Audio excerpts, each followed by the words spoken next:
Alright guys, welcome back to a brand new video. Today, this is SaberKai668, and I'm going to do something a little bit different today. I'm going to be showing you tips for creating games. These are mainly for Roblox Studio, but a lot of them can apply to just making games in general. So I hope you enjoy. Also, shout out for It's Jimenez, to Slamon Jimenez for helping me create this list. It's a great channel. You should totally sub to him and whatnot. So yeah, hope you enjoy the video, and let's get started.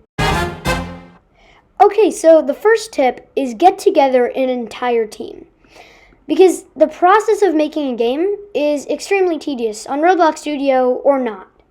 From modeling of the 3D things to fixing a bug in the script. You have to basically be ready for absolutely anything when you're making a game. This can be hard if you're working on your own. But if you gather a team, you can do these things so much quicker and a lot more efficiently. Also, working at a team is a lot more fun than working on your own. If you think about it, actually, the vast majority of the best games require many developers in order to make. ABA, for example, it definitely took more than one person to make it.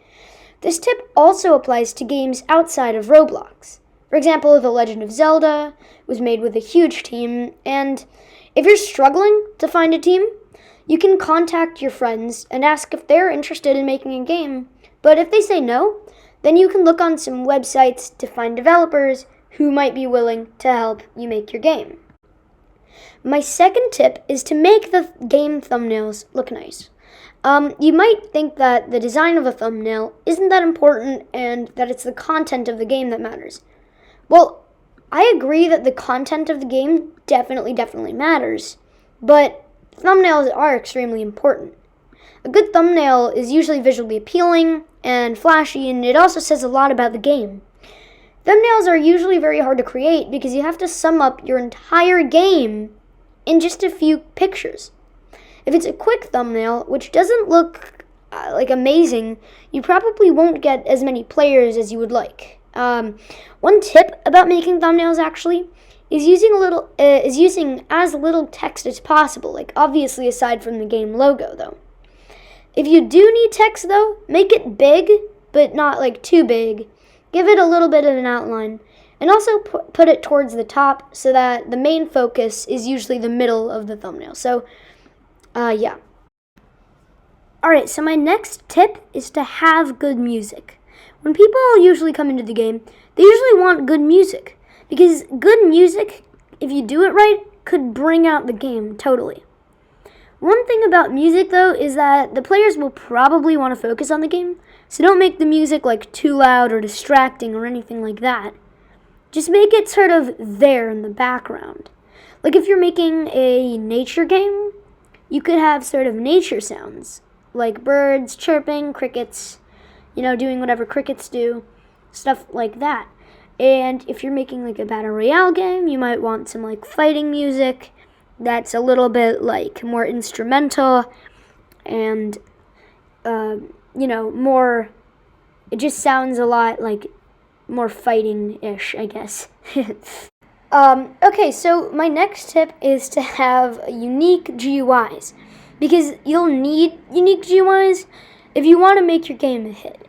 You could have like the best game in the entire world and not have unique and visually appealing GUIs.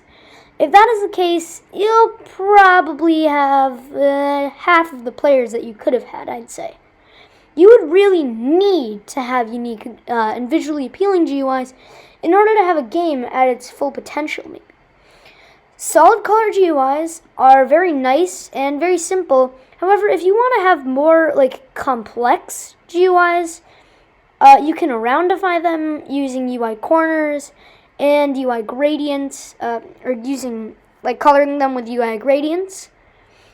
I don't mean basically that gradient GUIs and round GUIs are better in every single instance than solid color and square. But solid colors can be very nice as well. But you just kind of have to know when to use them and when not to use them. Of course, I'm also saying that you definitely need a visually appealing logo to intrigue the players. Because if you don't, then people will kind of, I guess it won't make that much of a difference, but unique and visually appealing GUIs and the logo helps. Both of those things help. So that is what I'd say. And the final tip is what I'd say. This is a little bit cliche, but you need to have fun. Your priority should be having fun, not making it big. I mean, unless it's your job, in which case you should work. So yeah.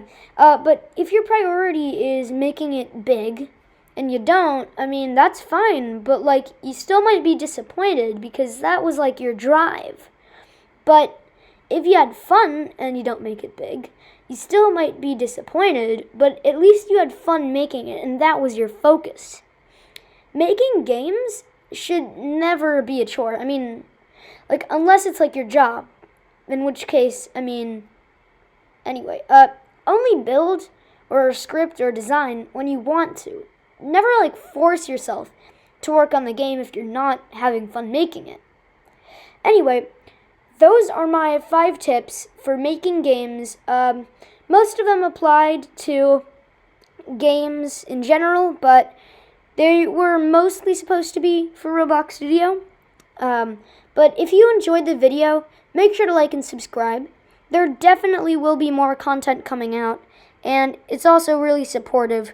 So thank you so much for watching, and this is SaberKai668.